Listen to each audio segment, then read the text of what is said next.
আসসালামু আলাইকুম, সবাই কেমন আছেন? আশা করি সবাই অনেক ভালো আছেন। আজকে আমি একটা অনেক ভাইরাল বাটারফ্লাই মিরর পেইন্ট করতে যাচ্ছি। তো এটার জন্য আমার প্রথমে একটা কাচের প্রয়োজন হবে। তো চলো কাচটাকে প্রথমে ভেঙে নেওয়া যাক। তো কাচটাকে ভাঙার জন্য আমি প্রথমে হাতের কাছে যেটা পাইছি সেটা দিয়ে ভাঙা শুরু করছি। তো কাচটা কোনো মতেই ভাঙছিল না, বিভিন্নভাবে চেষ্টা করার পরও কাচটা ভাঙে নেই। তো লাস্ট মেস্ট আমি আমার ছোট ভাইকে দিয়েছি এটা ভাঙার জন্য হাতুড়া দিয়ে। তো অবশেষে এটা ভেঙে গিয়েছে।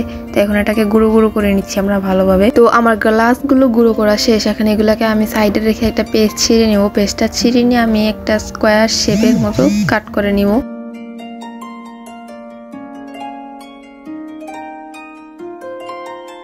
তারপর এই পেজটার উপর আমি একটা সুন্দর বাটারফ্লাই আর্ট করে নিত। তো বাটারফ্লাইটা আমি পেন্সিল দিয়ে আর্ট করেছি, কারণ এটা পরে আমাকে মুছে ফেলতে হবে। তো এখানে আমি শেপ মতো গ্লাসগুলো একটা একটা করে বসিয়ে নিয়েছি। তো বসানোর পর এখন আমি এগুলো গ্লু দিয়ে লাগাই দিচ্ছি ভালো মতো।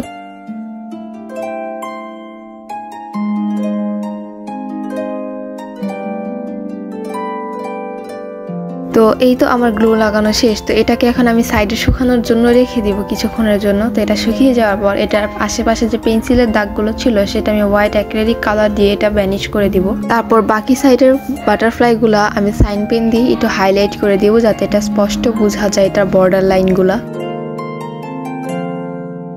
তারপর এখানে আমি হোয়াইট কালার অ্যাক্রিলিক কালারটা দিয়ে ডট ডট করে বিভিন্নভাবে হোয়াইট কালারটা বসিয়ে নিব। তারপর ডট ডট দেওয়া শেষ হলে তারপর আমি এটার উপর পার্পল কালার ডার্ক কালারটা মিক্স করছি। তো এটা হোয়াইটের সাথে মিক্স হয়ে একটু লাইট কালার হয়েছে।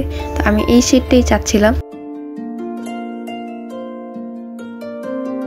তো আমার বাটারফ্লাই প্লেন্ট করা একদমই ডান। তো এখন এটা আমি সাইডে রেখে দিব। যেহেতু বাটারফ্লাইটা বানিয়েছি এটাকে একটা ফ্রেমে রাখলে অনেক সুন্দর দেখা যাবে। তো ফ্রেমের আমি একটা স্কোয়ার কার্ডবোর্ড কেটে নিয়েছি, আর তার চারপাশে বর্ডারের জন্য এরকম ফ্রেমের মতো কাট করে নিয়ে লাগিয়ে নিয়েছি। যেই পেজটা বাটারফ্লাই আর্ট করেছিলাম সেই পেজটা আমি বোর্ডের সাথে লাগিয়ে নিয়ে এরকম সুপার গ্লু দিয়ে বর্ডারগুলো লাগিয়ে দিচ্ছিলাম। তো লাগানোর পর দেখলাম উপরে একটু এক্সট্রা রয়ে গেছে, তো পরে সেটা আবার কেচি দিয়ে কেটে দিয়েছি। তো এই তো আমার পেন্টিংটা ডান। কেমন হয়েছে তোমরা অবশ্যই জানাবা। এই কাচ ভাঙার সময় তোমরা একটু সবাই সাবধানতাভাবে কাজটা ভাঙবা, কারণ এটা খুবই একটা রিস্কি কাজ যদি চোখে মুখে চলে আসে। তো আজকে এই পর্যন্তই, টাটা, আল্লাহ হাফেজ।